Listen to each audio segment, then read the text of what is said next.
বর্তমানে নিকোফাজের খেলা দেখাটা চোখের শান্তি। ফুটবল যদি একটা আর্ট হয়, নিকোফাজ তার একজন ক্ষুদ্র আর্টিস্ট।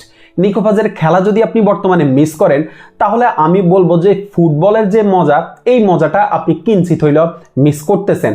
কারণ নিকোফাজ যেভাবে মাঠের মধ্যে খেলাটাকে ফুটিয়ে তোলে, যেভাবে নজর কাটতেছে, যেভাবে ধারাবাহিক পারফর্ম করতেছে, খেলাটাকে যেভাবে এনজয় করতেছে, আমি নিকোফাজের বয়সী অন্য কোনো ফুটবলারকে দেখি না যে এতটা নিকোফাজের মতো ধারাবাহিক পারফর্ম করতেছে।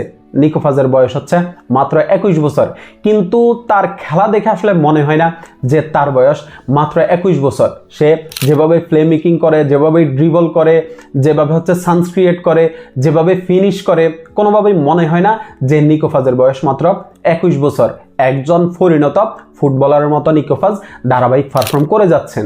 কোমর জার্সিতে এই সিজনে প্রতিটা ম্যাচেই নিকোফাজের ইমপ্যাক্ট ছিল। কোমর প্রতিটা জয়ই নিকোফাজের ইমপ্যাক্ট ছিল। প্রতিটা ম্যাচে গোল অ্যাসিস্ট না করতে পারলেও কিন্তু নিকোফাজের দুর্দান্ত ইমপ্যাক্ট ছিল।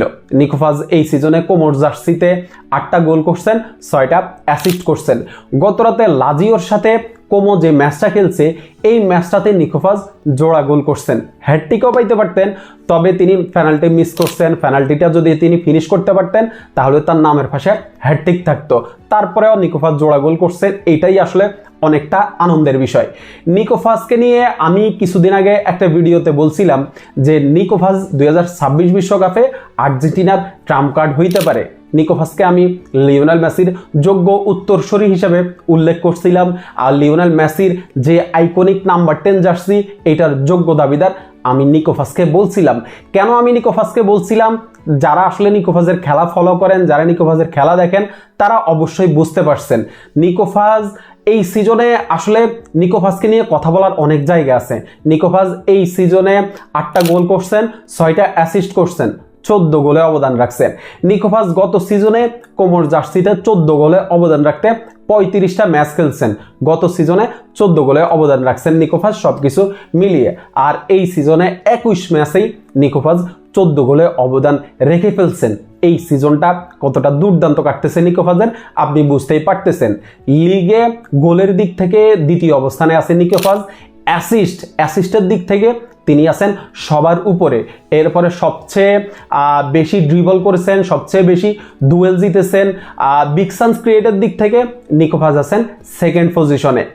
অসাধারণ একটা সিজন নিকোফাজ কাটাইতেছে। আর এইরকম একজন ফুটবলারের খেলা আসলে মিস করার তো কোনো মানেই হয় না। যদিও আমি গত রাতের খেলাটা মিস করছি। গত রাতের খেলাটা আসলে যখন স্টার্ট হয়েছে 10-15 মিনিট দেখার পরে ঘুমাই পড়ছিলাম, খেলাটার দেখা হয় নাই। তবে আফসোস করছি এরপরে নিকোফাজের পারফর্ম দেখে, যদিও হাইলাইটস দেখে ওই আফসোসটা কিছুটা হইলো আমি পূরণ করছি।